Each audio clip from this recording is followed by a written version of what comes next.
welcome to the stage OTT.X President and CEO, Mark Fisher. Good morning, and welcome to the second annual OTT.X XFRONTS. Who said it doesn't rain in LA? And we have a couple of days ahead chock full of great panels, great presenters, and great networking as well. Last year, we had 346 individuals registered for the XFRONTS. This year, we have 501, an increase of nearly 50%. In addition, we have another 50 that have registered to stream the XFRONTS live, courtesy of Stellar. Our industry is growing, and so is our community.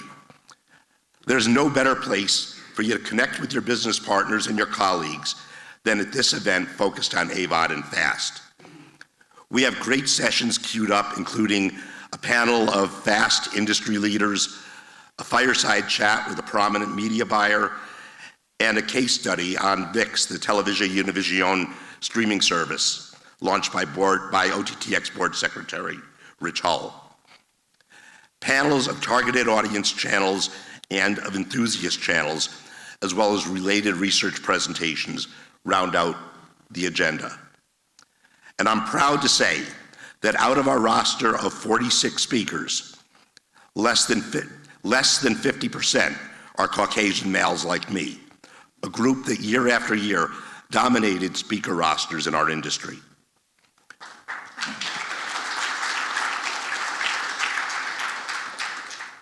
We've added a couple of breakout roundtable sessions to this year's agenda. Today we'll offer the opportunity for media buyers to have an open two-way dialogue with FAST and AVOD channels, networks, and platforms. And tomorrow we'll host a similar opportunity for all interested to discuss the impact of the writers' strike and their thoughts about coping. Our exhibit floor this year has over 24 tabletops, triple last year, including service and technology providers, as well as content providers and channels. Be sure to take the time to visit them in the Haas Conference Center off the courtyard. And thanks to FAST Studios, Go Digital, Origin Media, OTT.X, Vizio, and YogaWorks, we have lots of raffle giveaways throughout the conference and presentation program today and tomorrow.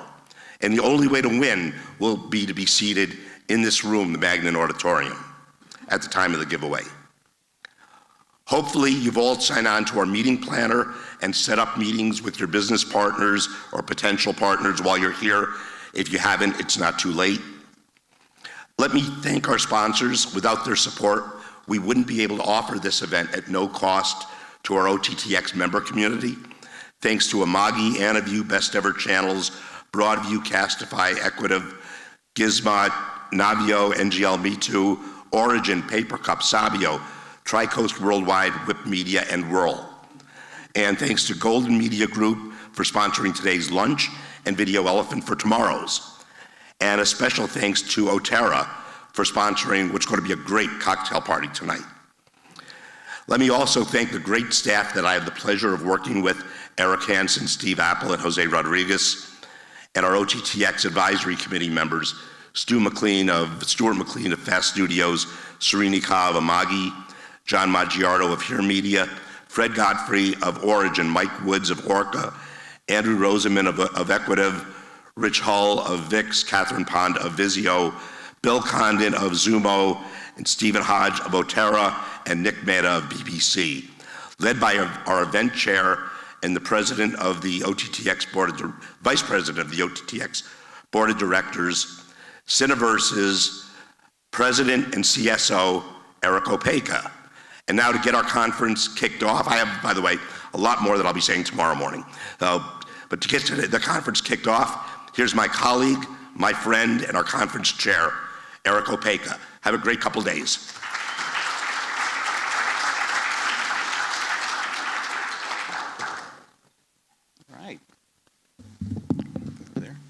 All right, good morning, everyone. I'm deeply honored to stand before you here at this year's OTT.X conference. And I'd like to begin by expressing thanks to the dedicated team at OTT.X and the board of directors for their tireless effort in orchestrating this outstanding event.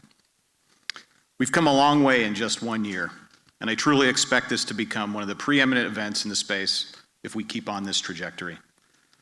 Thank you, Mark Fisher, Erick Hansen, Jose Rodriguez, and Stephen Apple, and everyone else helping make this event today happen. So as we gather here today, I want to consider the words of the famed cultural anthropologist Margaret Mead, who said, "If we were to achieve a richer culture, rich in contrasting values, we must recognize that the whole gamut of human potentialities, and so weave a less arbitrary social fabric, one in which each diverse human gift will find a fitting place." Her wisdom rings true in our industry as we focus this week on fostering a diverse ecosystem of companies in the OTT landscape and look to counteract a homogenized monoculture in streaming. In nature, a biodiverse ecosystem is rich, robust, and resilient. Each species, no matter how small, plays a vital role in maintaining the overall health and the balance of the ecosystem. Similarly, in the OTT industry, every company, regardless of its size, has a unique role to play in creating a healthy, diverse, and innovative business environment.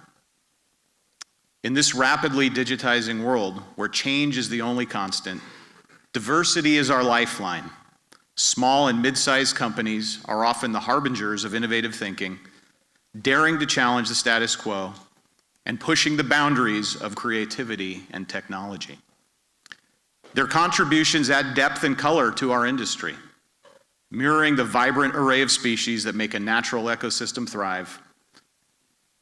I remember meeting Tubi with just a handful of engineers in a cramped co-working space nearly a decade ago. Pluto TV was a quirky startup of less than a dozen with the crazy idea of playing YouTube videos in a sequential stream. Before Amagi was a billion-dollar company, around 2017, they were here at a precursor event to OTT.X, looking to find their first US customer. You can even look back further. Even Disney was at one point just two brothers in a cramped Silver Lake garage with big dreams. For diverse emerging players to flourish, they need our collective support. Just as endangered species require a safe habitat and protection, our small and mid-sized companies need a level playing field. They need to compete fairly and succeed based on the strength of their ideas and the quality of their content. As cable television reaches its twilight over the next few years, like the newspaper industry before it, we find ourselves here in this room as heirs to the next business model. This transition is our collective responsibility, and it's incumbent upon us to do it in a way that respects, promotes, and cherishes this diversity. Beyond that, our audiences are as diverse as the ecosystems we wish to mirror. The success of advertising and content creation relies heavily on understanding these diverse demographics. And the companies that understand their audience's diverse tastes, cultures, and perspectives, and create content to match will find themselves at the forefront of the industry's future. In fostering this diverse OTT ecosystem, we're not only ensuring the survival of smaller companies, but also securing the future of our industry overall. As Mead wisely pointed out, recognizing and embracing the whole gamut of human potentialities makes for a richer culture, and the same is true for our industry. So today, let's make a pledge. Let's champion diversity in all its forms. Let's support small and mid-sized companies. Let's foster an OTT ecosystem that's as diverse, vibrant, and resilient as the natural ecosystems that we admire. Once again, I thank the OTT.X team for providing us with this platform and a chance to connect, converse, and collaborate. As we embark on our discussions over the next few days, I urge you to keep this theme of diversity at the heart of your conversations. Together, let's learn, share, and grow. Thank you very much.